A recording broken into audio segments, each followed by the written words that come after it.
Hey guys, welcome back to the channel. Today I'm gonna do something that I never really thought to do before, and that's do a full review of 2015's Jurassic World. I was honestly kind of shocked that I put off reviewing this movie for so long because it's kind of a special one because this is the first Jurassic movie I saw in the theater. I saw it in IMAX and it was in 3D, so yeah, that was pretty awesome. And I don't know what to say. The Jurassic fandom this week has become quite an exciting place. Just so much awesome stuff has been happening this June. Jurassic World Evolution 2 gets confirmed. 5 Minutes of Dominion are going to premiere alongside Fast and Furious 9, which I'm very hyped for. I don't even like those movies that much. Yeah. We got 7 new confirmed species just in that 5 little minutes. And it's going to be awesome. Well, more like 6, because one of them was already in Battle of Big Rock, Ceratops. And Dreadnoughtus is in it, which I honestly wasn't that surprised about. It was teased at the end of Fallen Kingdom, so who knows. But yeah, quite a bit has happened. It's just been an exciting week for Jurassic fans. Anyway, back to the review. Jurassic World, I haven't really seen it in a while, and then when I rewatched it later on, it was I I don't know what to say. It's been a lot of the memory of just sitting in the theater watching the Indominus Rex go on a rampage just instantly flooded back into my head.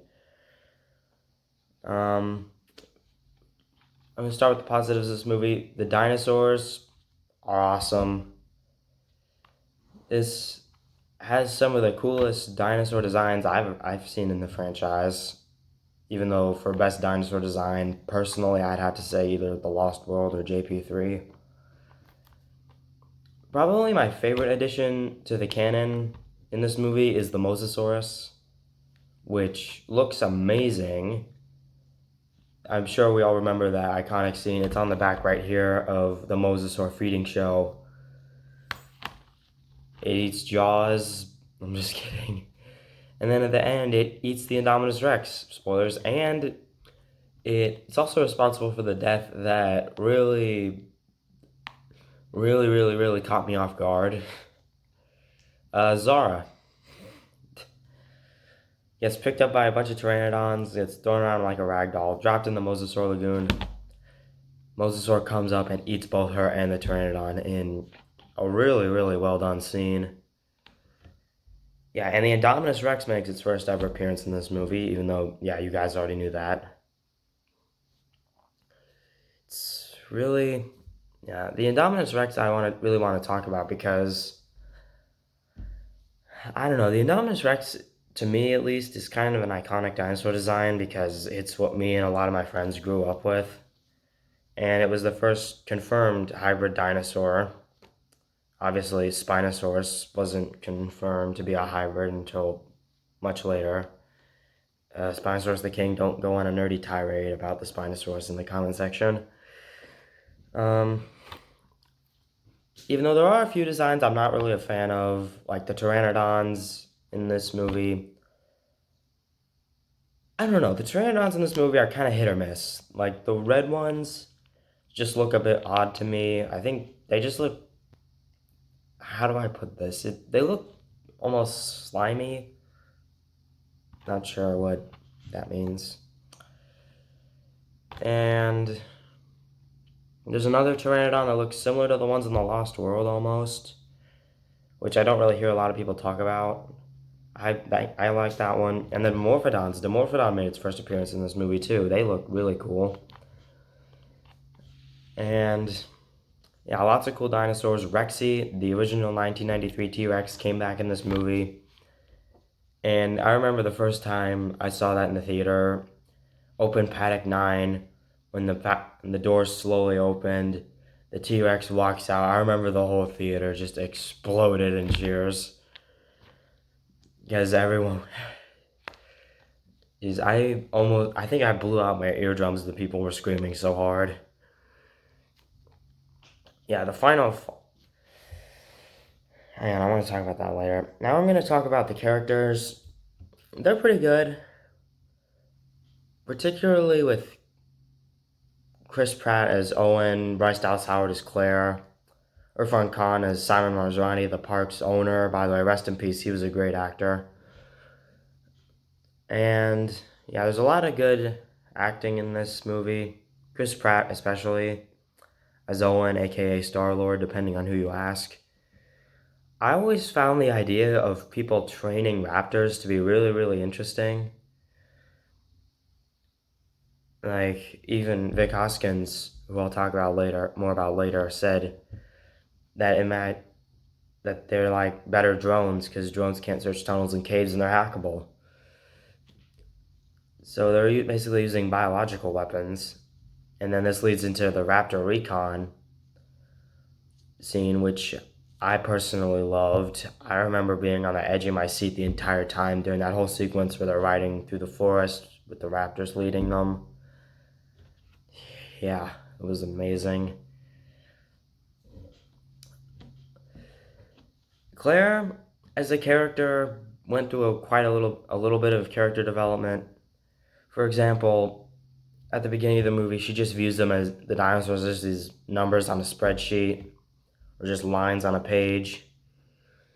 But later on, when they're going through the Gyrosphere Valley after the Indominus breaks out,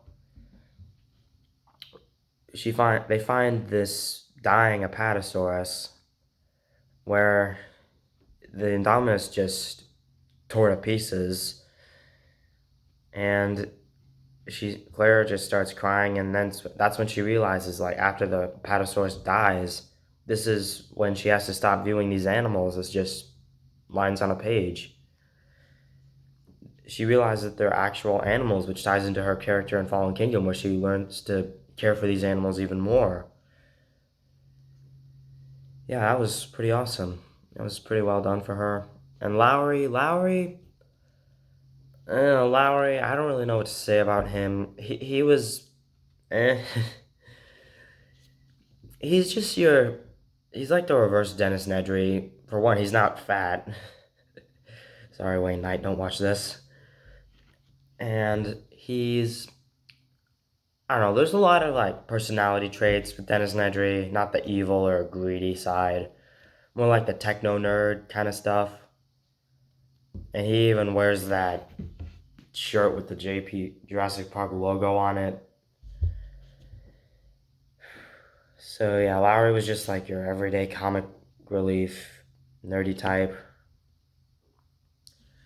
And I want to talk about Vic Hoskins. Vic Hoskins is, yeah, he's not that likable.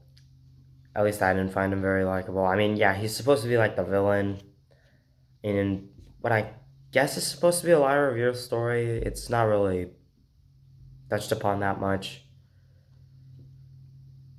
And again, this leads into Fallen Kingdom. Like when they are in the lab, Grace sees the picture of the Indominus and says, "That's not a real dinosaur." And he says that, no, he wanted one like the Indominus that was a fraction of the size, deadly, intelligent, which ties into Camp Cretaceous with the Scorpius Rex and Fallen Kingdom with the Indoraptor. So, and then this leads to probably the most satisfying death in the movie. Again, Zara, I was about to say greatest death in the movie, but then I forgot about Zara for a minute, where he tries to convince one of the raptors, I forgot who it was. He tries to convince them by saying that he's on the raptor's side, and then the raptor just doesn't give a crap and just rips his arm off and just mauls him to death. Yeah, that was pretty satisfying. And I'm gonna talk about a couple of negatives I had with the film. Zach and Gray. I mean, Zach and Gray, they're kind of like the little brother, big brother. They kind of have that kind of relationship going on. I mean, Zach starts off the movie just not caring about Gray at all. Like, he's just evil. I personally can't say what that's been like because I don't have an older brother. I do, and Gray at times can get a bit annoying, but at least he's not like a boy wonder that does nothing wrong. So, and then as the movie progresses, the Indominus Rex chases them through Isla Nublar. They learn to care for each other. They they even jump off a waterfall together to get rid of away from the Indominus. They I don't know. As the movie progressed, they grew on me a little bit. Another negative I have with the film, this might be a bit controversial, but the effects of the dinosaurs. Um, what was one thing that made Jurassic Park so great? Actually, no, the first three movies. What made them great? The effects.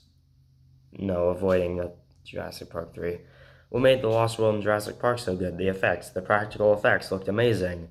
Like the baby Rex from The Lost World. I wouldn't be surprised if they just went back in time and just stole a baby T Rex and just used that in the movie. It looked so good. And in the first movie too. One of the things that it got praised for was the effects. They were practical. Outside of the dying Apatosaurus scene, which was the only animatronic in the whole movie, by the way, this movie is just all CGI. All the dinosaurs are CGI completely.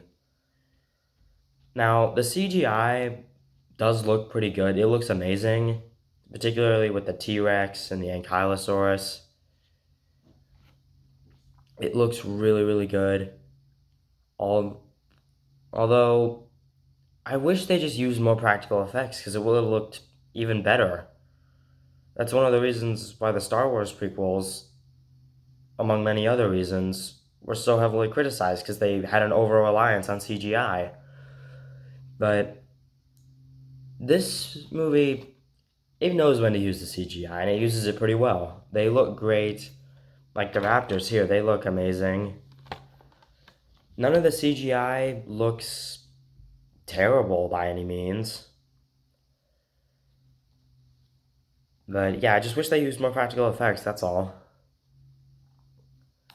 And speaking of effects, the final minutes are one hell of a showdown. Sorry, I don't really use that word very much, but yeah, it's an amazing throwdown between the T-Rex, the I-Rex, Blue, and the surviving raptors. It's just an amazing fight scene with some really brutal deaths, by the way, with the raptors. One of them, I think Delta it was, literally got cooked alive. I wonder if how Gordon Ramsay likes the taste of raptors. Another raptor, this was before the fight scene, got blown to pieces in a pretty out of nowhere moment. And then Charlie, we never really knew what happened to Charlie.